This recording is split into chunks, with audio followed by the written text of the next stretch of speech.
जय श्री गणेश। नमस्कार, मैं आचार्य संजय द्विवेदी धनु राशि का दिसंबर माह का मासिक राशिफल लेकर आपके सम्मुख उपस्थित हूं। दिसंबर माह धनु राशि के लिए किस प्रकार का रहेगा, किस प्रकार के लाभ मिलेंगे, कौन सा भाव अत्यंत प्रबल हो रहा तथा कहां पर समस्या आ सकती है, तो उसका क्या निराकरण है, संपूर्ण विश्लेषण मैं पूर्ण तर्क के साथ करने जा रहा हूं। ये राशिफल आपके चंद्र राशि पर आधारित है। जिन जातकों का धनु लग्न है उनको राशिफल अवश्य देखना चाहिए। जो प्रारंभिक समय में जो ग्रहों की स्थितियां वो इस प्रकार होंगी। द्वितीय भाव में जहां पर मकर राशि है वहां पर शनिदेव होंगे। तृतीय भाव कुंभ राशि में चंद्रमा का गोचर होगा। चतुर्थ भाव में जहां पर मीन राशि बनती है स्वयं केंद्र के भाव में गुरुदेव बृहस्पति जो कि लग्नेश हैं उनका गोचर चल रहा होगा। पंचम भाव में राहु का गोचर होगा जो कि मेष राशि है। षष्ठम भाव मंगल वृषभ राशि में गोचर करते हैं। इसी प्रकार से यहाँ एकादश भाव में जहां पर तुला राशि बनती है वहां पर केतु का गोचर होगा तथा प्रारंभिक समय में द्वादश भाव में त्रिग्रही योग होगा जहां पर सूर्यदेव होंगे, शुक्राचार्य होंगे तथा बुध का गोचर चल रहा होगा। इसके पश्चात ग्रहों का राशि परिवर्तन होगा। तो लग्नेश की स्थिति को देखते हुए, समस्त ग्रहों के परिवर्तन को देखते हुए यह मासिक राशिफल मैं आपके लिए प्रस्तुत कर रहा हूं। 3 दिसंबर को बुध का राशि परिवर्तन द्वादश भाव से लग्न में धनु राशि में हो जाएगा। इसी प्रकार से 5 दिसंबर को शुक्राचार्य का भी परिवर्तन धनु के लग्न में हो जाएगा, धनु राशि के लग्न में हो जाएगा। अब ये अत्यंत विशिष्ट रहने वाला है क्योंकि यहां पर लग्नेश जो कि चतुर्थ भाव में बैठे हैं, अपनी ही राशि में केंद्र के भाव में है, बहुत प्रबल अवस्था में है। यहां पर हंस नामक राजयोग का निर्माण हुआ। ये अकेला राजयोग आपको समस्त सुखों का उपभोग कराता है, जीवन के समस्त सुखों की प्राप्ति कराता है। क्योंकि नवग्रहों में गुरुदेव बृहस्पति अकेले ऐसे ग्रह हैं जो अत्यंत शुभ प्रभाव देते हैं। यदि ये कुंडली में आपकी अच्छी अवस्था में है, आपकी अच्छी दशा चल रही है, तो निश्चित रूप से ये समय आपके लिए अत्यंत शुभ फलदायी होने वाला है। गुरुदेव बृहस्पति संतान के कारक हैं, शिक्षा के कारक हैं, ज्ञान देने वाले हैं, विवेक देने वाले हैं, आपके कार्यक्षेत्र का निर्धारण करके आपको धन का प्रबल लाभ कराने वाले हैं, विवाह करा के संतान देने वाले हैं। ये समस्त कार्यकर्ता तो गुरुदेव बृहस्पति के पास है। अब इस समय गुरुदेव बृहस्पति का जो गोचर है वो अत्यंत प्रबल अवस्था में। चतुर्थ भाव जो कि सुख का भाव है, मां का भाव है, सुख संपत्ति का भाव है, भूमि भवन वाहन का, ऐश्वर्य का, वैभव का भाव है, जनता का भाव है। तो यहां पर जब गुरुदेव बृहस्पति होंगे तो इस भाव के प्रभाव में कई गुना वृद्धि हो जाएगी। अब गुरुदेव बृहस्पति का चतुर्थ भाव में गोचर आपको समस्त सुखों की प्राप्ति तो कराएगा ही, साथ में यहां पर जब गुरुदेव बृहस्पति होंगे तो इनकी प्रथम दृष्टि का प्रभाव आपकी अष्टम भाव पे होगा जो कि इनकी उच्च राशि है, जिसके कारण आपका ये भाव प्रबल होगा। आपके आयु की रक्षा गुरुदेव बृहस्पति करेंगे, आपके आध्यात्म में वृद्धि करेंगे, आपके विशिष्ट ज्ञान में वृद्धि करेंगे। इसके पश्चात गुरुदेव बृहस्पति का प्रभाव के दसम भाव पे होगा जहां पर कन्या राशि बनती है। तो कन्या राशि के स्वामी जो बुध हैं उनका गोचर धनु राशि के लिए लग्न में हो रहा है। ये अत्यंत विशिष्ट है। अब यहां पर गुरुदेव बृहस्पति का प्रभाव आपके दसम भाव पर भी है तथा यहां पर चतुर्थ दशम का संबंध आपके दसम भाव के स्वामी के साथ कर्मेश बुध के साथ भी। तो निश्चित रूप से यह समय आपके कार्यक्षेत्र में बहुत प्रगति कराने वाला है, कार्यक्षेत्र को प्रबलता देने वाला है, कार्यक्षेत्र में आपको पद का लाभ देने वाला है, व्यापार में बहुत प्रगति कराने वाला है, धन संपत्ति का अर्जन कराने वाला है। यह समय विशिष्ट इसलिए क्योंकि यहाँ पर बुध तथा गुरु का आपसी संयोग तथा राशियों के साथ संबंध, बुध की 2 राशियां दोनों के साथ गुरुदेव बृहस्पति का संबंध बन रहा है। यहाँ पर चतुर्थ का संबंध, यहाँ पर चतुर्थ दशम का संबंध बन रहा है, जिसके कारण आपके चारों भाव अत्यंत प्रबल हो रहे हैं। धनु राशि के लिए 2 भाव गुरुदेव बृहस्पति के केंद्र के हैं, 2 भाव बुध के केंद्र के हैं। जहां पर 3 नंबर 6 नंबर ये बुध की राशियां मिथुन राशि तथा कन्या राशि है।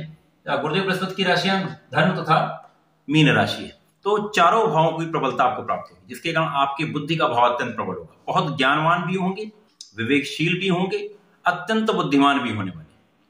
आपके कैलकुलेशन में बहुत शार्पनेस आ जाएगी, बहुत सोच समझ कर, बहुत विचार करके आप काम करेंगे, जिसके कारण सफलता आपके चरण छूमेगी।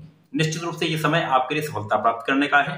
कार्यक्षेत्र में आप बहुत लाभ लेने वाले, बहुत नाम लेने वाले। इसके पश्चात दूसरा भाव जो कि आपके धन का भाव है, परिवार का भाव है। यहाँ पर शनिदेव का होना जो कि मार्गी अवस्था में आकर तृतीय भाव का भी फल दे रहे हैं। यहाँ पर इनका संयोग, यहाँ पर गुरुदेव बृहस्पति के साथ तात्कालिक मैत्री नैसर्गिक रूप से समभाव में है, परंतु यहाँ पर तात्कालिक मैत्री के कारण मित्रवत संबंध बन रहा है। अब जब मित्रवत संबंध बनेगा तो निश्चित रूप से आपके धन के भाव में प्रबलता आएगी, आपके परिवार का भाव, आपके पारिवारिक संपत्ति का भाव प्रबल होगा, साथ ही साथ आपके पराक्रम में भी वृद्धि होगी, आपके भाई बहनों का सहयोग भी आपको मिलेगा, जिसके कारण आपको लाभ निश्चित रूप से बढ़ने वाला है। साथ ही साथ आपके भाग्य में वृद्धि होगी। गुरुदेव बृहस्पति यहां पर है तो ये भाव प्रबल होगा। यहां पर सुख संपत्ति का आप अर्जन करेंगे, वाहन का आप लाभ लेंगे, अपने भूमि भवन के भाव में प्रबलता आएगी तो जिसके कारण आप उसका लाभ लेने वाले हैं, उपभोग करने वाले हैं। पंचम का भाव यहां पर कुछ समस्या आ सकती है। यहां पर राहु का मंगल की राशि में होना, जो कि मंगल षष्ठम भाव में है, तृक भाव में है, तो यहां पर कुछ निर्बलता मिलेगी, जिसके कारण आपके शिक्षा में कुछ अवरोध भी आ सकता है। यहां पर आपके प्रेम का संबंध बिल्कुल अच्छे नहीं रहने वाले। संतान का पक्ष कुछ निर्बल होता है, जहां पर संतान के स्वास्थ्य में कुछ कहीं ना कहीं छोटी मोटी समस्याएं आ सकती हैं, कुछ निर्बलता आ सकती है, वहां आपको ध्यान रखने की आवश्यकता होगी। परंतु लंबे समय के लिए ये संबंध आपको लाभ देने वाला है। मंगल जो कि यहां पर षष्ठम भाव में है, यहां पर वक्री अवस्था में प्रबल रूप से है, जिसके कारण यहां से इनका संबंध द्वादश से बन रहा है। यहां आपको अपने वाद विवाद से बचना होगा। जो शत्रु हैं, शत्रु से आपका बचाव होगा, परंतु आपको ऋण लेने से, ऋण देने से बचना होगा।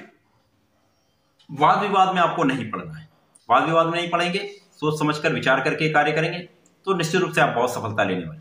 परंतु यहां पर ऐसी ग्रह स्थितियां हैं इसमें आप बहुत विवेकशील होंगे, तो वाद विवाद की संभावना कम से कम होगी। आप यहां से बचकर निकल जाए। इसके पश्चात सूर्य का परिवर्तन द्वादश भाव से निकलकर आपके लग्न में 16 दिसंबर को हो जाएगा। अब सूर्य का गोचर जब लग्न में हो जाएगा तो ये भाव अत्यंत आपका प्रबल हो जाएगा। जब लग्न प्रबल होती है, लग्न का स्वामी अच्छी स्थिति में होता है, तो निश्चित रूप से जीवन के समस्त सुखों का आप उपभोग भी करते हैं, जीवन में समस्त ऊंचाइयां प्राप्त करते हैं।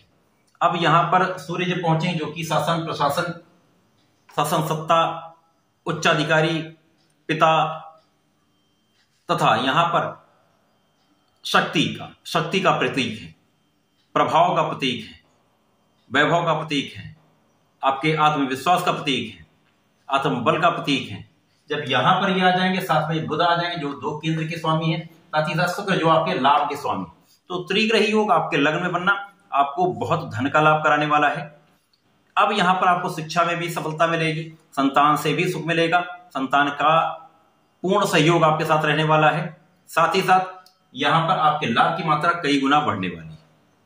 गुरुदेव बृहस्पति का संबंध शुक्र से भी है, तो यहां पर वैभवशाली शंख नामक राजयोग बनेगा, जिसके कारण आप भूमि भवन का अर्जन निश्चित रूप से करेंगे।